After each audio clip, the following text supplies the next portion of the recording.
Salut la compagnie, c'est Jules Melon et aujourd'hui dans la Ciné Critique, pas tout à fait à chaud mais presque, j'ai eu besoin de rentrer chez moi quand même pour faire cette vidéo, je vais vous parler de Memory, le nouveau long métrage du Mexicain Michel Franco dont je n'avais vu jusqu'ici que Sundown il y a quelques années. J'en avais fait un podcast en trio que vous pouvez retrouver sur ma chaîne en cherchant, et il est particulièrement agité celui-ci.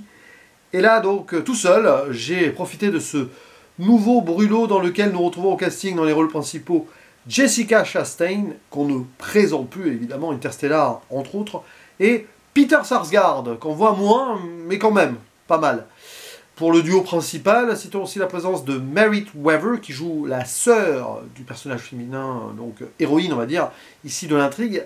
Et il y a aussi Jessica Harper, oui, hein, notamment l'héroïne de Suspiria, Phantom of the Paradise également, qui joue la mère donc, de Jessica Chastain dans le film, et qui a un rôle capital dans la seconde partie de l'intrigue, qui va renforcer un peu le traumatisme. Oui, parce que c'est un film de trauma, c'est un drame absolu, qui joue sur la mémoire et le souvenir. Je vais détailler cela sans trop rentrer non plus dans les détails.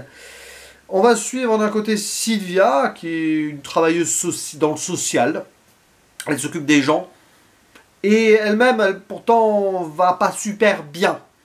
Disons qu'elle a vécu pas mal de choses qui ont fait qu'elle a succombé aux affres de l'alcool. Elle a été alcoolique. Et on voit dès le début, dans une petite réunion avec ses marraines et tout, qu'elle en est sortie. 13 ans sans boire le moindre verre, mais il en reste quand même pas mal de choses, de certains souvenirs sombres du passé, pour rester vague. Donc c'est une brisée de la vie. Pourtant, elle a eu une fille, Anna, qu'on voit beaucoup dans le film, et qui va avoir elle aussi son importance. Et c'est sa réussite. Voilà, Anna, c'est vraiment ce qui lui a permis d'aller de l'avant. Bon, elle est très proche de sa sœur, les neveux et les nièces, tout va bien. Il y a une scène à un moment avec les neveux et les nièces assez particulier. Mais bon. Et en face, nous avons donc Saul, qu'elle va rencontrer. Elle s'en serait bien passé hein, dans un premier temps, lors d'une réunion d'anciens de l'école. Il l'observe et elle a la caméra fixe, comme ça, on le voit en fond, regardez, c'est presque assez dérangeant. D'ailleurs, il va même la suivre. Et Sylvia, elle a peur. Elle se dit, mais qui est cet homme? Bon, elle va s'enfermer chez elle. Et le lendemain, elle le retrouve complètement désorienté, toujours dehors, là. Alors, très vite, elle se rend compte que c'est pas juste un pervers agresseur. C'est quelqu'un qui va vraiment pas bien. Et il s'avère que Saul, quand elle le ramène chez son frère et tout, bah, il est atteint de démence assez, on va dire avancée peut-être, mais surtout anticipée. Parce qu'il n'est pas très âgé, mais il a des signes d'Alzheimer, on va dire ça simplement. Peut-être un peu plus compliqué. Le mot n'est jamais lâché de toute façon dans le film. Et elle va un petit peu s'attacher à lui quand même, mais elle va être méfiante aussi. Elle se pose la question, c'est pas parce qu'il a oublié le pourquoi du comment il l'avait suivi qu'il est pareil de bonnes intentions. Après tout, voilà. Comme elle a subi un traumatisme par rapport à ce lycée où elle est allée, elle voulait pas, mais bon, avec des anciens, hein, faire une sorte de réunion de souvenirs justement. Ouais, elle se dit que ça pourrait être l'un de ceux qui l'aurait agressé plus jeune. Enfin, on n'est même pas sûr, elle non plus. Voilà, donc vous comprenez ici qu'on a un jeu qui se met en place, qui peut être difficile au départ, et qui va les rapprocher forcément, entre deux victimes de la mémoire. Dans un sens, pour l'une, elle aimerait oublier certaines choses, ce qu'elle aurait pu, ce qui lui a gâché la vie, et l'autre, il aimerait se rappeler de ce qu'il fait même assez immédiatement, parce que c'est ça, hein, il perd très vite les repères, parce qu'il ne se rappelle plus de pourquoi il faisait ça 10 minutes avant. Triste maladie. Et les deux, forcément, vont se reconstruire peut-être, petit à petit, l'un avec l'autre. Mais à côté de cela, il va falloir faire face aux démons aussi. On apprend par exemple que Saul, il est veuf, et bon, Sylvia, elle n'a pas d'époux, là. Elle est seule sa fille. Donc vous voyez un petit peu l'idée aussi. Et on voit que Sylvia elle a des relations particulières avec sa mère qu'elle n'a plus vue depuis longtemps, mais sa fille remet en contact donc sa grand-mère et sa mère. Pour le meilleur et pour le pire. Peut-être plus pour le pire que pour le meilleur quand même. Et c'est assez troublant et déroutant. C'est un film choc soft, très humain. Alors par rapport à Sundown, c'est quand même beaucoup plus basé sur les émotions, c'est moins, ça part moins dans tous les sens. C'est peut-être moins virulent. Mais ça m'a beaucoup touché. Au-delà même de l'aspect purement cinématographique qui est vraiment très bien fait, avec une magnifique fin. Avec des...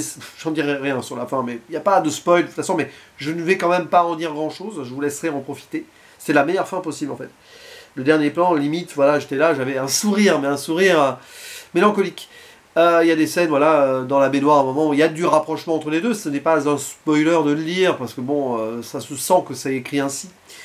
Et la façon dont Michel Franco filme les choses, c'est particulièrement avec un détachement. Disons qu'il pose sa caméra. Voilà. La plupart des séquences du film, des scènes du film, sont avec des plans fixes, qui renforcent l'idée que ces personnages sont isolés dans leur trauma. Et elle va commencer un petit peu à bougeoter rapidement quand les deux vont vraiment commencer à se connaître. Mais même avant, c'est compliqué. Rien que la rencontre, entre guillemets, comme ça, où on voit donc en arrière-plan Saul qui regarde, et Sylvia qui est là et qui se sent peut-être observée, et après, bon, c'est vraiment très fixe. Et justement, l'idée d'être perdu un petit peu dans ce présent-là, sans trop savoir comment aller de l'avant ou se baser sur des repères, selon l'une ou l'autre, ça renforce, on va dire, l'intention de Michel Franco de plomber le film, mais il y a quand même une forme d'alchimie qui se met en place avec ces deux actrices et acteurs principaux qui sont très bons, voire remarquables. Alors Jessica Chastain, comme d'habitude, a une certaine sobriété qui va bien avec son personnage. Elle en fait jamais trop. Et voilà, et par contre, Peter Sarsgaard, c'est excellent. Je crois qu'il a eu un prix à la Mostra de Venise pour sa performance. Peut-être pas le prix majeur, mais un prix quand même. Et il y a des scènes mais déchirantes. Voilà, à un moment, on le retrouve nu dans la salle de bain. La caméra, elle veut jamais être intrusive dans des moments comme ça d'ailleurs. C'est pas du voyeurisme, c'est vraiment l'étude de la psychologie évolutive de ces deux personnalités qui vont finir par se rapprocher. C'est vrai que cette scène où il s'est perdu, il est tombé, il est seul, il est ramassé à nu par Sylvia qui va s'occuper de lui du coup aussi, forcément, puisqu'elle s'occupe des personnes qui ont des soucis, donc voilà. Malgré le fait que le frère de Saul il soit pas trop chaud, mais c'est la fille du frère qui... Bon, enfin, il y a toute une histoire de famille, c'est souvent ça, très familial hein, aussi chez Michel Franco, de ce que je comprends. Famille qui ne fonctionne pas bien. Hein. Là aussi, c'est un peu dysfonctionnel dans le côté familial, mais pas que.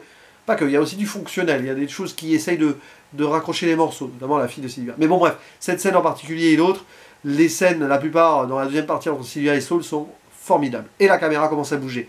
Elle commence à prendre de l'élan et de l'ampleur et de certains petits mouvements quand, enfin, ensemble, ils commencent à se libérer. Donc c'est très bien. C'est très, on va dire, sur des rails. C'est assez classique, mais c'est efficace et c'est simple. Et c'est humain et touchant à la fois. Donc moi j'aime ça. Ça fait du bien de temps en temps, surtout quand c'est bien interprété, quand c'est plutôt bien filmé. Avec l'utilisation musicale parcimonieuse, notamment d'un titre de Procol Harum. Pale of... je sais plus le titre exactement, mais vous la connaissez cette chanson, elle est hyper célèbre. Je sais pas pourquoi j'ai un trou. J'espère que voilà, c'est pas à cause du film par rapport à ce que vit l'un des personnages, mais un morceau qui a été repris par Annie Lennox notamment, mais là c'est la version originale.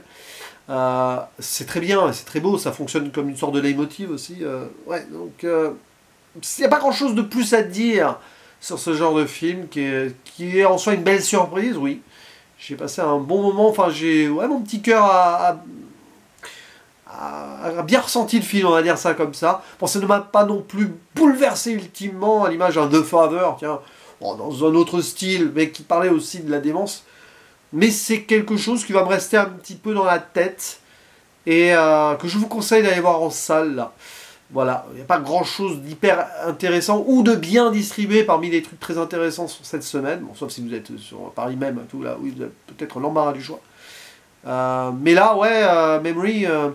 c'est un film qui peut rester dans les souvenirs. Ça va pas être extraordinaire, hein. Mais justement, le film, il a ce côté intimiste, il a ce côté, on va dire, avec le recul sur les choses, pour bien nous faire comprendre que ce sont deux personnages qui ne vont pas bien, qui essayent de se reconstruire, qui ont du mal à se reconstruire avec leurs proches autour, même si c'est assez nuancé pour au moins... si, pour les deux. Finalement, les plus jeunes sont les plus sympas dans ces familles-là.